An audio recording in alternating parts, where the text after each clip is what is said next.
Sublime gracia del Señor, que un infeliz salvó.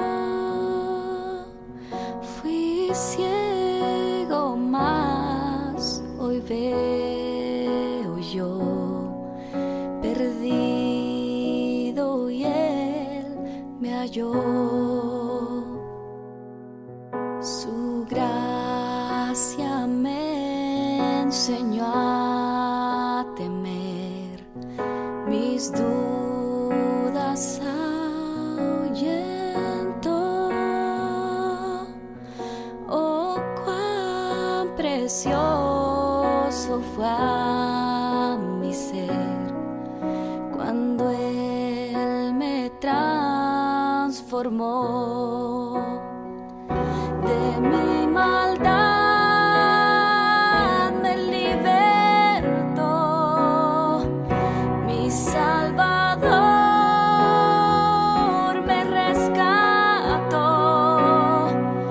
y como el mar fluye su amor, sublime gracia y amor.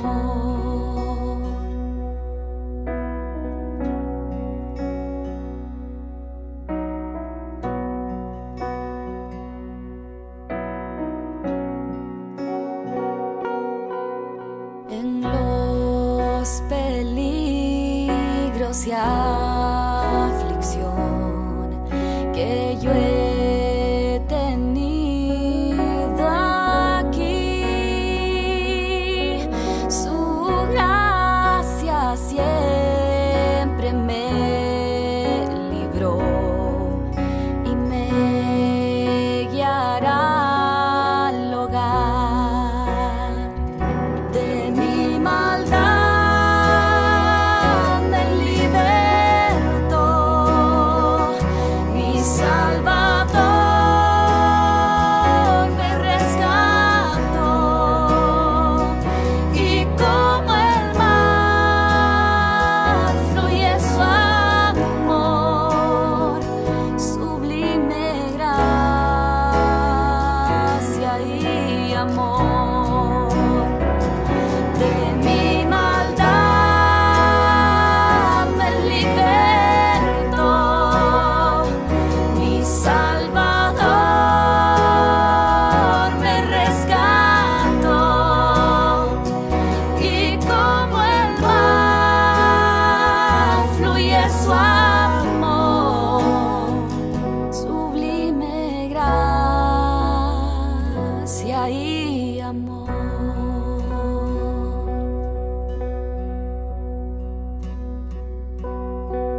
Y cuando en Sión por siglos mil brillando esté cual sol, yo cantaré por siempre ahí su amor que me salvó, su amor que me salvó, su amor que me salvó.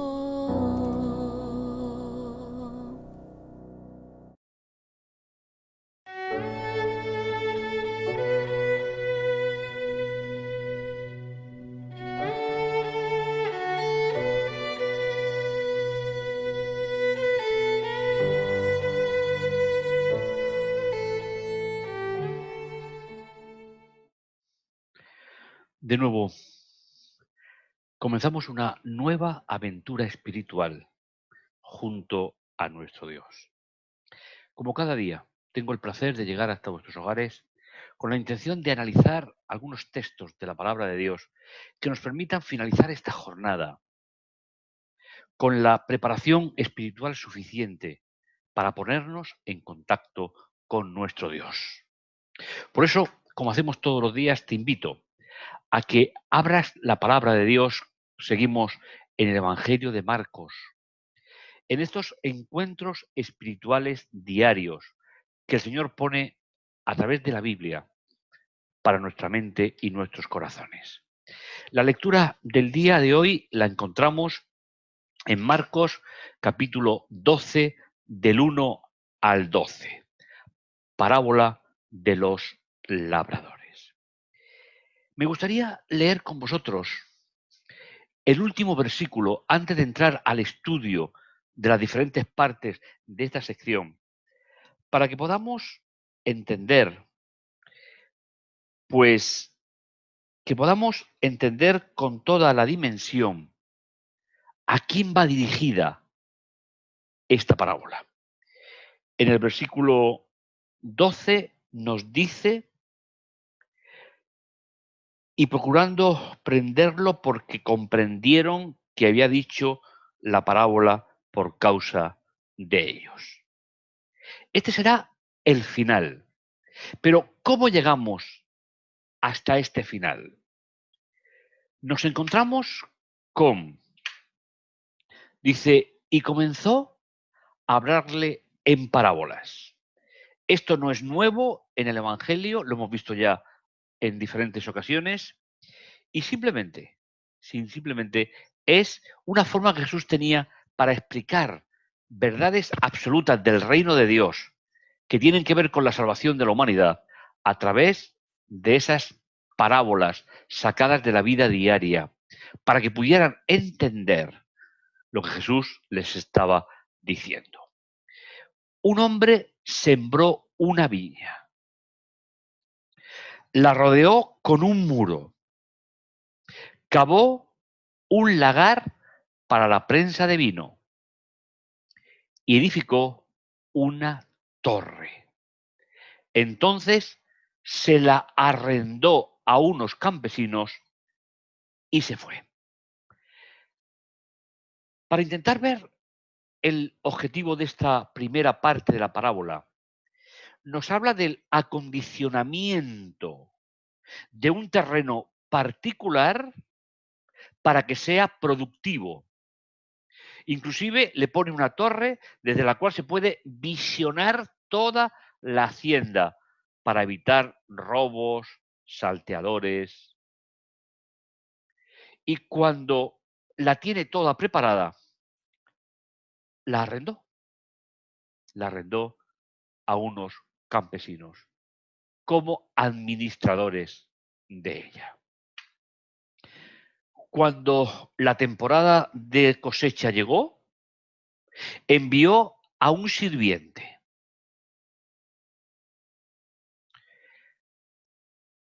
a los arrendatarios para cobrar su parte de la cosecha de la viña.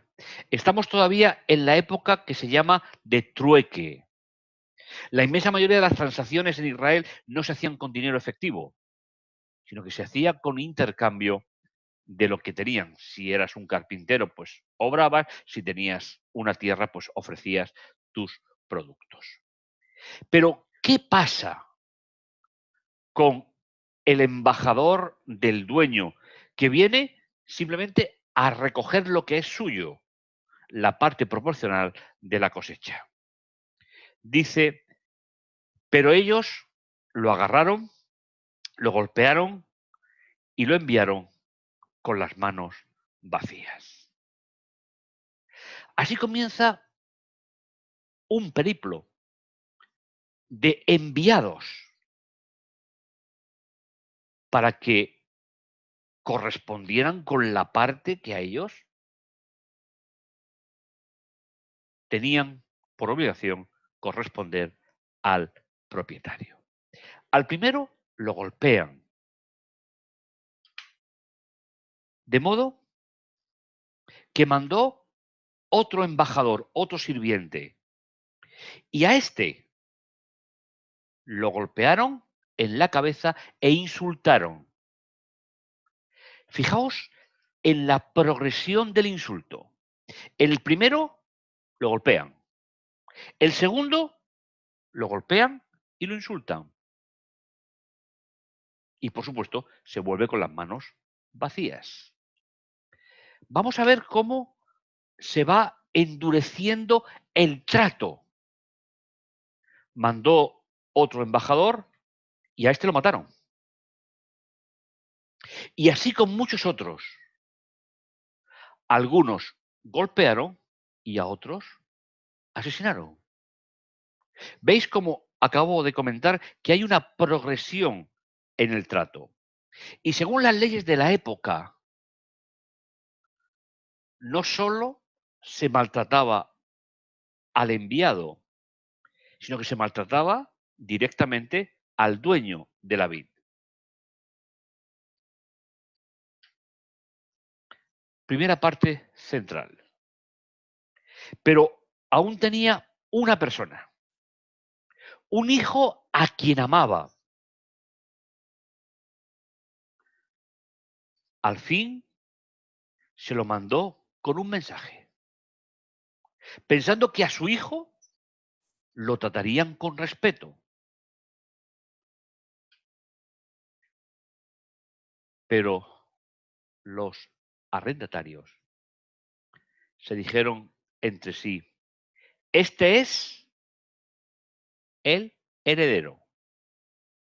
Es decir, el que va a heredar el terreno cuando el padre fallezca. Vamos, le damos muerte y la herencia será nuestra. Veis que la estructura de esta pequeña sección es muy interesante. Porque en el centro aparece el hijo, el cual es muerto en la parábola.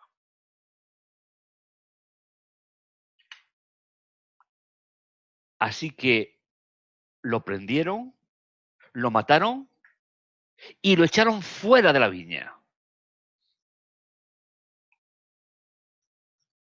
Y Jesús, hablando con ellos, les hace una pregunta y una observación. ¿Qué hará el dueño de la viña? Vendrá a esos arrendatarios y le dará la viña a otros. ¿Sabéis? Cuando lleguemos a la explicación, vamos a entender perfectamente lo que Jesús estaba diciendo.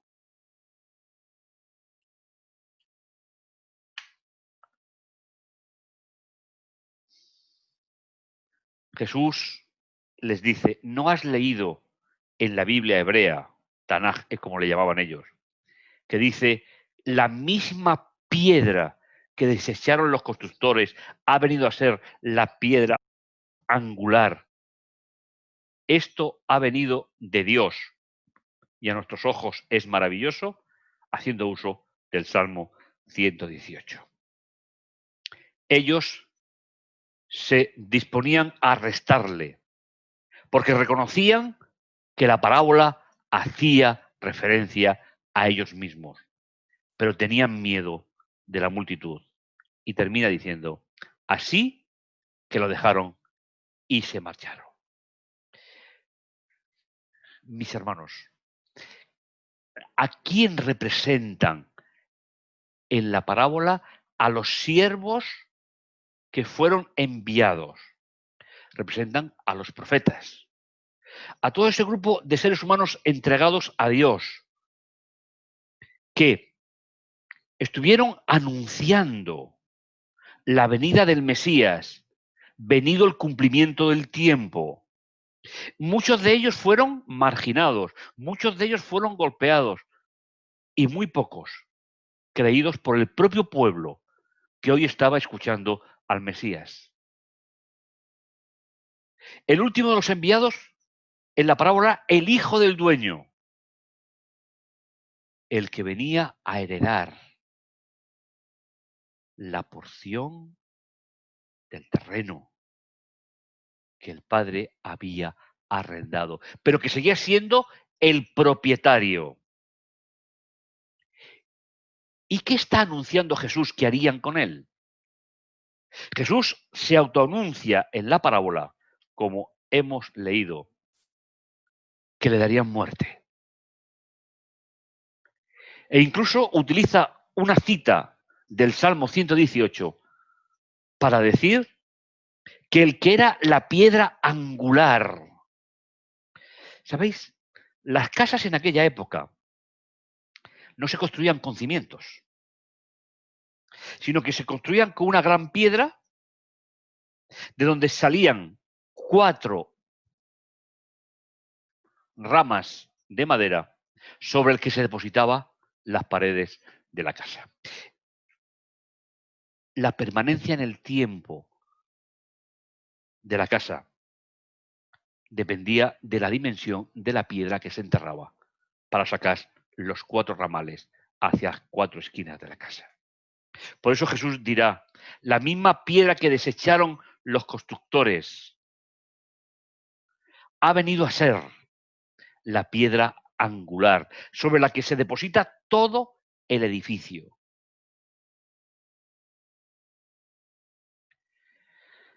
Los que estaban acusando a Jesús sabían perfectamente que estaban hablando de ellos. Sabían de forma particular que la parábola de Jesús se refería al trato que el pueblo, como arrendatario de la tierra que Dios les había dado, trataron a los profetas y estaban tratando al Mesías que venía a salvarnos. Y por miedo a la multitud, nos dice la parábola, que se retiraron y se marcharon. De nuevo, eluden el compromiso que tenían de ser formadores del pueblo y reconocer ellos primero la venida del Mesías. Es el momento de la oración. Es el momento de unirnos. Una vez que hemos leído el texto y nuestra mente está preparada para dirigirse y entender el mensaje hacia Dios, es el momento de que recordemos que la piedra angular sobre la que se desarrolla toda nuestra experiencia de fe es Jesús. Y que nuestra vida espiritual tiene que depender de la fortaleza de Jesús. Y aunque lo mataron, no se quedó cautivo en la tumba, sino que resucitó. Vamos a orar. Vamos a sentir como conjunto, como iglesia en las casas, el privilegio de ser administradores de la fe según el criterio de Dios y no según nuestros propios criterios. ¿Qué tienes que presentarle hoy al Señor? Nos sumamos contigo y queremos disfrutarlo. Por eso, le vamos a añadir un motivo especial de oración. Que Jesús se convierta, si no lo ha sido, en la piedra angular que construye todo nuestro edificio de fe y de esperanza. Oramos. Bendito bondadoso Dios que estás en los cielos, te agradecemos el privilegio de ser hijos tuyos. Gracias, Señor, por tu amor, por tu misericordia. Y gracias, Padre, por todo lo que tú nos das y nos bendices. Agradecerte, Señor, el privilegio de ser hijos tuyos y darte las gracias por ello. Ojalá, Señor, que todos deseemos profundamente que nuestro edificio de fe pueda ser estructurado por ti para la eternidad. En el dulce nombre de Jesús. Amén. Que el Señor te bendiga, que el Señor te guarde. Y no olvides, tenemos un siguiente programa, una cita para estar juntos, alabando a nuestro Dios.